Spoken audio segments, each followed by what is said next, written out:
Good morning, afternoon, and evening, ladies and gentlemen. Welcome back to CFL Central, CFL content for the fans, by the fans.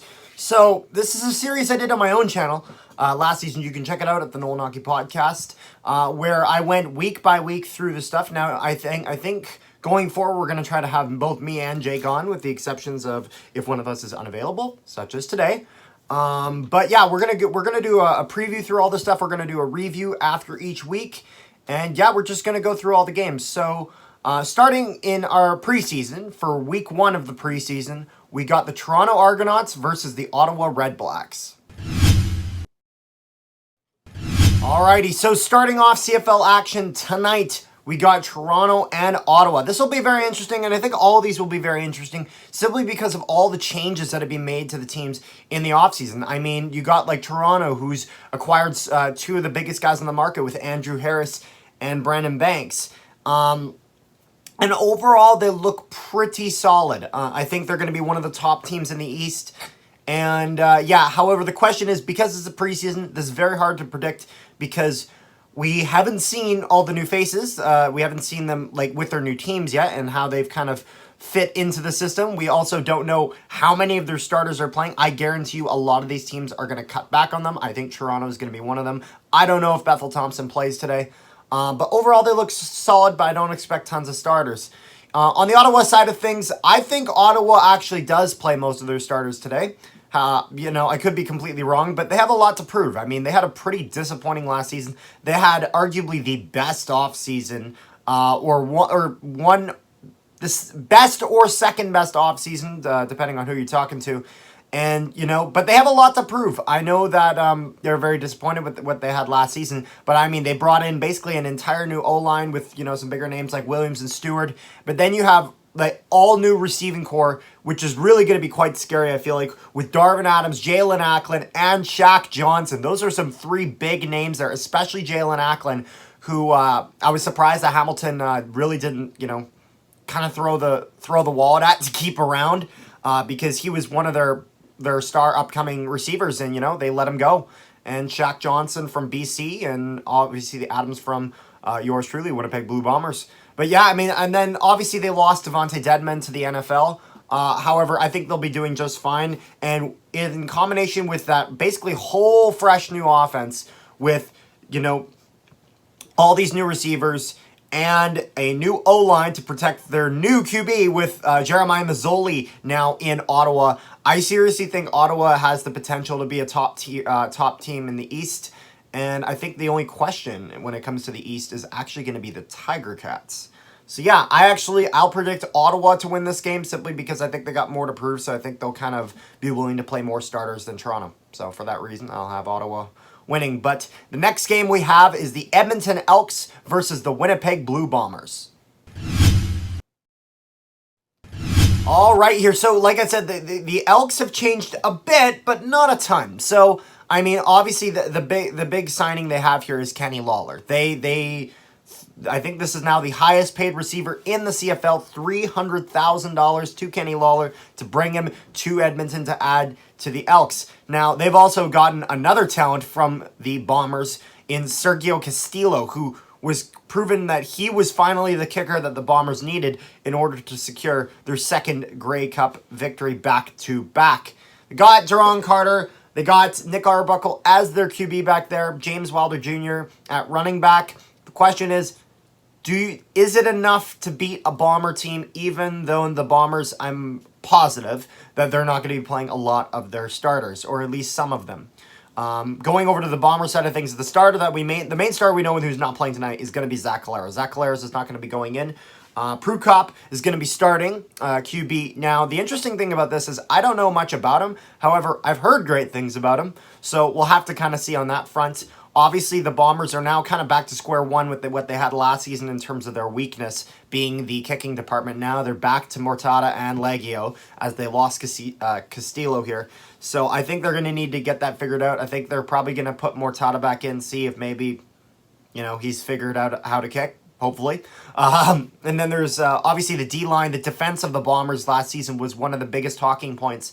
and they were able to keep almost everyone. You know, the other team who had the fantastic offseason was Winnipeg. They really kept most of their talent. Obviously, they lost hometown boy Andrew Harris. However, if you look at their backups in that position with Brady Oliveira and Johnny Augustine, I'm not really concerned at all in the running back department for the Bombers. So yeah, they kept nearly everyone. Jackson Jeffcoat and Willie Jefferson are still there. And then obviously, I think today we're going to be seeing Liam Dobson and Tyrell Ford in the lineup. I really hope so, because it's preseason. Why not? It's time for us to kind of get a taste of these guys.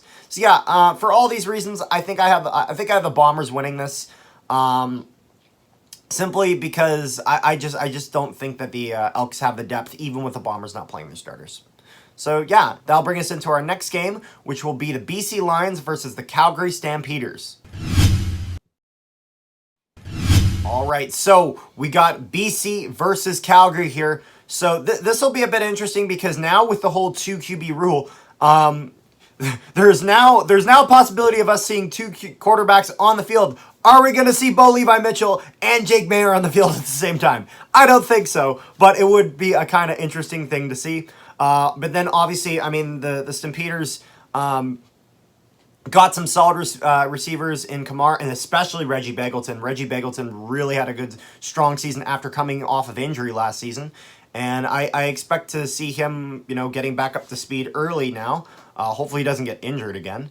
And then Sean Lemon on the defensive side of things is probably one of the bigger names there. Now, the interesting thing about the Stampeders is the coach of the Stampeders has been very public in how he is very fed up with, you know, the team that they have and how he believes that they should be able to go all the way and that they're just not. So it sounds like, you know, he's going to be putting a lot of pressure on the team. I think that makes the team step up. And so I think they're going to have a strong game today. Then you got BC, who is kind of in a bit of an interesting situation. Obviously, with Riley retiring, Rourke is going to be taking the lanes as QB, re-signing Whitehead. At the time was the largest paid receiver until the Kenny Lawler deal afterwards. So $200,000 for Lucky Whitehead for, I believe, 2 years. I could be wrong on the term. But then, yeah, I find it interesting to see actually a lot of the BC Lions young talent with Cherry Archibald, Green, Varga, Wallace, Avilard, I believe is the way you pronounce his name, and Pickett. I know some of those guys played for Saskatchewan with the Huskies there and a few other organizations. So I think that the Lions are kind of a good upcoming team. The question is you know, how long will it take these players to really bloom in the CFL? I suspect probably 2 to 3 years, and then BC starts getting pretty good. But I think the Lions are really starting to align the pieces that they need for the future.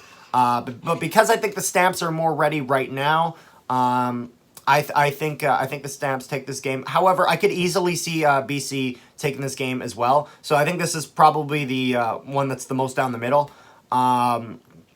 I think it really just depends on how good this young talent does for BC. So without further ado, we're going to go into the last game here, which is the Montreal Alouettes versus the Hamilton Tiger Cats.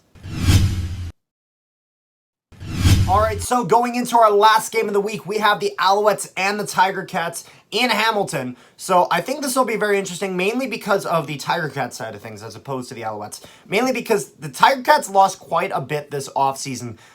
They lost some key pieces of their offensive line. They lost Jalen Acklin, who is kind of one of their upcoming stars. They lost Brandon Banks. So key pieces of the offense in their offensive line and the receiver core. Now the question is how much do they have left? So they still have Dunbar Jr., who was pretty good this past season.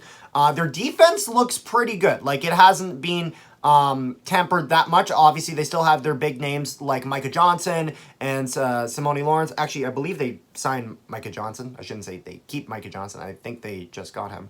I can't remember, though. My mind is... There's been so many players moving all over the place. It's so hard to keep track. So either they are keeping him or they just signed him. So they have Micah Johnson on their team. I'll just put it that way. And then there's Aldiki and Alden on the DB side of things. And then, yeah, it seems like Evans is finally going to be fully taking the reins without question now that Mazzoli is gone. So the question is how much can he fully embrace that starting role? Because we saw it for the most part last season. However, now that there's no question who's there, is he going to be able to step up the plate when there's not that pressure of someone else? It's kind of the same situation of Brady Oliveira with the Winnipeg Blue Bombers. Now that Andrew Harris isn't there, is he going to be able to step up as that for sure number 2? However, I think there's a bit more of a question there with there being Johnny Augustine, but I digress. But anyways, if we look at the Montreal Alouettes side of things, you got Trevor Harris as your starting QB or I shouldn't say as your starting QB, as one of your QBs along with Vernon Adams Jr. The question is that who plays tonight? Also, I can't remember if Vernon Adams Jr. is still out with injury. I don't think so. I think he's finally gotten all healed up. The Alouettes, I think, for sure come season are going to be one to start with him, as Trevor Harris to me is a bit of an unproven talent. He's been very inconsistent, and he hasn't proven that he can be that consistency that a team needs to succeed. With him, actually, I could actually almost see them, like Montreal, trying this new 2 QB thing with a guy like Trevor Harris, because, you know, you don't want to be throwing 2 guys in the mix that are 2 really good talents where you could really... Because the thing is that if you have 2 playing at once, you're now risking injuring both of them. So I think if they want to try some sort of trick play, you use a guy like Trevor Harris where, you know, he can still pull off that really good play in smaller doses, but if he gets injured, it is not the biggest deal in the world, as opposed to if Adam Jr. gets injured, now you got a real problem on your hands. And then they still got Winiki at wide receiver, and William Stanback is probably the biggest standout player on the Alouettes here at running back. So the question is who wins this game? I think the Tiger Cats do, even if they decide to set some guys. I think the Tiger Cats, despite losing a lot of talent, I still think they have a lot more of the pieces. I think they may drop to 3rd in the East, just behind Ottawa now with all the moves that Ottawa made this offseason. But we haven't seen any regular season games with all the full rosters playing. So, you know, it's kind of tough to say. So, yeah, that is a preview of week 1 of the preseason. I hope you guys enjoyed. We're going to be doing a review of this and preview and reviews of all of the weeks. So make sure you stay tuned for all that. I hope you guys enjoyed this video. Make sure you like, share, and subscribe if you haven't already. We are CFL content for the fans, by the fans, CFL Central. You guys have yourself a great evening.